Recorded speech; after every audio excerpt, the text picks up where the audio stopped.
শুরুতে জানিয়ে দেব হামাসের সশস্ত্র শাখার মুখপাত্র নিহত দাবি ইসরায়েলের। জানিয়ে দেব রাশিয়ার সোচিতে তেল ডিপোতে ইউক্রেনের ভয়াবহ ড্রোন হামলা। এরপরে জানিয়ে দেব আফগানিস্তানে ভূমিকম্পে শত শত লোকের মৃত্যুর আশঙ্কা, জরুরি সহায়তা চেয়েছে আফগানিস্তান। সর্বশেষ জানিয়ে দেব গাজায় ইসরায়েলি হামলায় ৩২ ত্রাণ প্রার্থী সহ সর্বমোট নিহত ৭৮ জন। এতক্ষণ শুনছিলেন সংবাদ শিরোনাম, এবারে বিস্তারিত। হামাসের সশস্ত্র শাখার মুখপাত্র নিহত দাবি ইসরায়েলের। হামাসের সশস্ত্র শাখার মুখপাত্র আবু ওবায়দা গাজার এক বিমান হামলায় নিহত হয়েছে বলে দাবি করেছে ইসরায়েল। ইসরায়েলের প্রতিরক্ষা মন্ত্রী ইসরায়েল কাতজ এক্স হ্যান্ডেলে দেওয়া এক পোস্টে ইসরায়েলি নিরাপত্তা বাহিনী আইডিএফ ও এর দেশটির নিরাপত্তা সংস্থা শিন বেতকে অভিযান সম্পন্ন করার জন্য ধন্যবাদ জানিয়েছেন।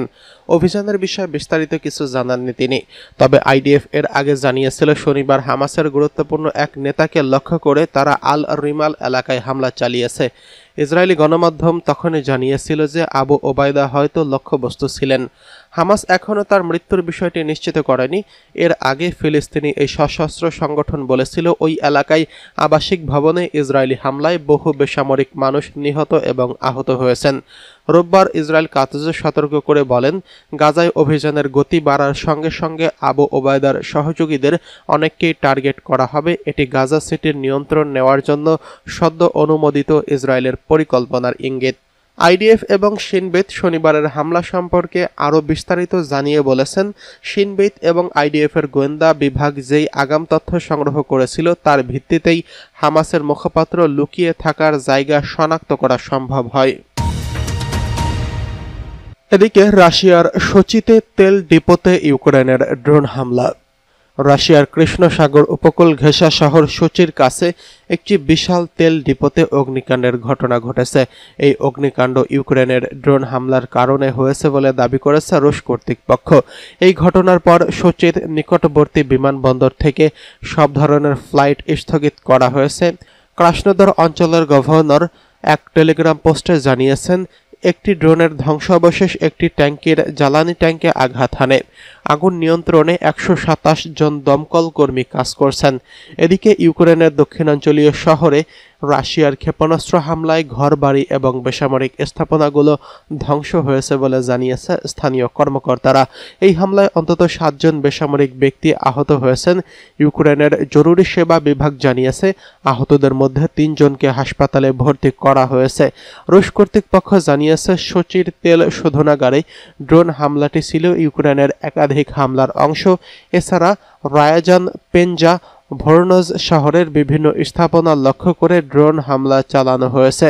ভোরনেজ অঞ্চলের গভর্নর জানিয়েছেন, এক ড্রোন হামলায় সেখানে 4 জন আহত হয়েছেন। রাশিয়ার প্রতিরক্ষা মন্ত্রণালয় জানিয়েছেন, শনিবার রাতে তারা ইউক্রেনের 93টি ড্রোন ভূপাতিত করেছে, যার মধ্যে 60টি ছিল কৃষ্ণ সাগরীয় অঞ্চলে।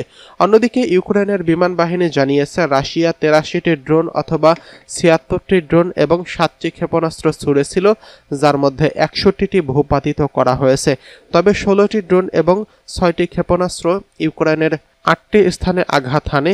ইউক্রেনের বেসামরিক হতাহতদের সংখ্যা আশঙ্কাজনক হারে বেড়েছে। বৃহস্পতিবার কিয়েভে এক হামলায় অন্তত 31 জন নিহত হয়েছেন। ইউক্রেনীয় কর্মকর্তারা জানিয়েছেন ওই হামলায় 300টিরও বেশি ড্রোন এবং 8টি ক্রুজ ক্ষেপণাস্ত্র নিক্ষেপ করা হয়েছিল, যা 2022 সালের ফেব্রুয়ারিতে রাশিয়ার পূর্ণমাত্রার আগ্রাসন শুরুর পর কিয়েভে সবচেয়ে প্রাণঘাতী হামলাগুলোর একটি। এই হামলার পর ইউক্রেনের প্রেসিডেন্ট ভলোদিমির জেলেনস্কি রাশিয়ার উপর আরও কঠোর আন্তর্জাতিক নিষেধাজ্ঞার আহ্বান জানিয়েছেন। যুক্তরাষ্ট্রের প্রেসিডেন্ট ডোনাল্ড ট্রাম্প রাশিয়ার কর্মকাণ্ডের নিন্দা জানিয়ে মস্কোর উপর নতুন নিষেধাজ্ঞার ইঙ্গিত দিয়েছেন। জুলাই মাসে ট্রাম্প বলেছিলেন, যুদ্ধ বন্ধ করতে রুশ প্রেসিডেন্ট ভ্লাদিমির পুতিনের হাতে 50 দিন সময় রয়েছে, অন্যথায় রাশিয়ার তেল সহ রপ্তানি খাতে কঠোর শুল্ক আরোপ করা হবে।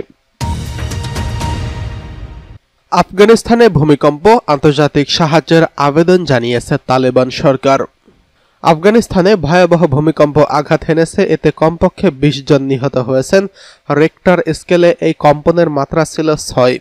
গভীর রাতে আঘাত হানা এই ভূমিকম্পে শত শত মানুষের মৃত্যুর আশঙ্কা করা হচ্ছে।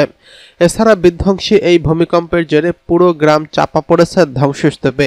এমন অবস্থায় ভূমিকম্পে ক্ষতিগ্রস্ত মানুষের জরুরি সহায়তার আবেদন জানিয়েছে আফগানিস্তানের ক্ষমতাসীন তালেবান সরকার। আজ সোমবার 1 সেপ্টেম্বর এই তথ্য জানিয়েছে ব্রিটিশ সংবাদ মাধ্যম বিবিসি। যুক্তরাষ্ট্রের ভূতাত্ত্বিক জরিপ সংস্থা ইউএস জিওলজিক্যাল সার্ভে জানিয়েছেন, স্থানীয় সময় রোববার রাত 11:47 ভূমিকম্পটি আঘাত হানে। ভূমিকম্পটির গভীরতা ছিল মাত্র 8 কিলোমিটার অর্থাৎ 5 মাইল। এরপর আরও অন্তত 3টি পরাঘাত হয়েছে, যার মাত্রা ছিল 4.5 থেকে 5.2 স্কেলের মধ্যে। ইউএসজিএস আরও জানিয়েছে, এই ভূমিকম্পে শত শত মানুষের প্রাণহানি ঘটতে পারে। সংস্থার মডেলিং অনুযায়ী বিপর্যয়টি বিস্তৃত এবং বড় ধরনের প্রাণহানির আশঙ্কা রয়েছে। মার্কিন এই ভূতাত্ত্বিক জরিপ সংস্থাটি জানিয়েছে, এই সতর্কতা স্তরের পূর্ববর্তী ভূমিকম্পগুলোতে আঞ্চলিক এবং এই জাতীয় পর্যায়ের প্রতিক্রিয়ার প্রয়োজন হয়েছিল, তবে এখন পর্যন্ত অন্তত 20 জনের মৃত্যুর খবর নিশ্চিত করা গেছে। এদিকে আফগানিস্তানের ক্ষমতাসীন তালেবান সরকারের একাধিক সূত্র বিবিসিকে জানিয়েছে, গভীর রাতে আঘাত হানা এই ভূমিকম্প বহু সংখ্যক বাড়িঘর ধ্বংসস্তূপের নিচে চাপা পড়েছে। আশঙ্কা করা হচ্ছে, এই ভূমিকম্পে শত শত মানুষ নিহত ও আহত হতে পারেন। প্রধানত কুনার প্রদেশের নুরগাল জেলার মাজার উপত্যকায় ঘরবাড়িগুলো বেশি ক্ষতিগ্রস্ত হয়েছে। পাকিস্তান সীমান্তবর্তী এই উপত্যকা পাহাড়ি এলাকায় অবস্থিত, তবে এখন পর্যন্ত 20 জনের নিহতের বিষয়টি নিশ্চিত করেছে কর্তৃপক্ষ। এমত অবস্থায় তালেবান সরকার দুর্গম পাহাড়ি এলাকায় ভূমিকম্পের পর উদ্ধার কাজের সহায়তার জন্য আন্তর্জাতিক ত্রাণ সংস্থাগুলোর জরুরি আহ্বান জানিয়েছেন।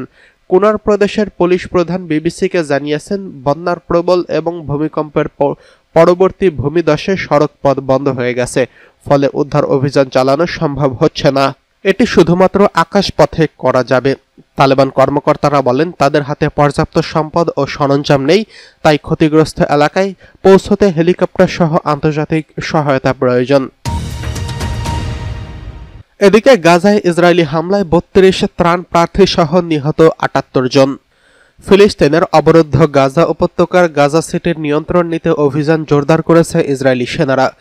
উপত্যকাটিতে সারাদিন গোলাবর্ষণ এবং বিমান হামলায় শিশু ও সাংবাদিক সহ অন্তত 78 জন ফিলিস্তিনি নিহত হয়েছেন। নিহতদের মধ্যে 32 জনই খাদ্য সহায়তা প্রার্থী। এছাড়া আহত হয়েছেন আরও অনেকেই। সোমবার 1 সেপ্টেম্বর এক প্রতিবেদনে এই তথ্য জানিয়েছে সংবাদ মাধ্যম আল জাজিরা।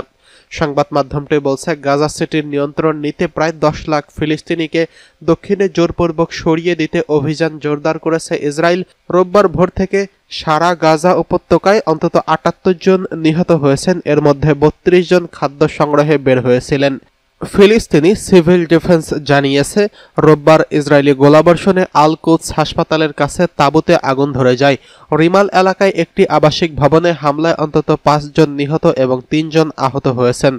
গাজার সরকারি গণমাধ্যমের কার্যালয়ের পরিচালক ইসমাইল আল থাওয়াপ্তা অভিযোগ করেন, আবাসিক এলাকায় ইসরায়েলি সেনারা বিস্ফোরক রোবট ব্যবহার করছেন এবং জোরপূর্বক মানুষ সরিয়ে নিচ্ছেন। তিনি জানিয়েছেন, গত 3 সপ্তাহে অন্তত 80টি বিস্ফোরক ডিভাইসের বিস্ফোরণ ঘটানো হয়েছে। এটি ভূমি পোড়াও নীতি আখ্যা দেন তিনি। আল থাওয়াপ্তা বলেন, ধ্বংস দুর্ভিক্ষ সত্ত্বেও গাজা সিটি ও উত্তরাঞ্চলের 10 লাখেরও বেশি মানুষ জোরপূর্বক বাস্তুচ্যুত হওয়ার নীতি মানতে অস্বীকার করছেন। আগস্টের শুরু থেকে গাজা সিটি নিরবিচ্ছিন্ন গোলাবর্ষণ চালাচ্ছে ইসরায়েলি সেনারা। গত শুক্রবার থেকে শহরটিকে যুদ্ধক্ষেত্র ঘোষণা করে এবং নতুন আক্রমণ শুরুর কথা জানিয়েছেন।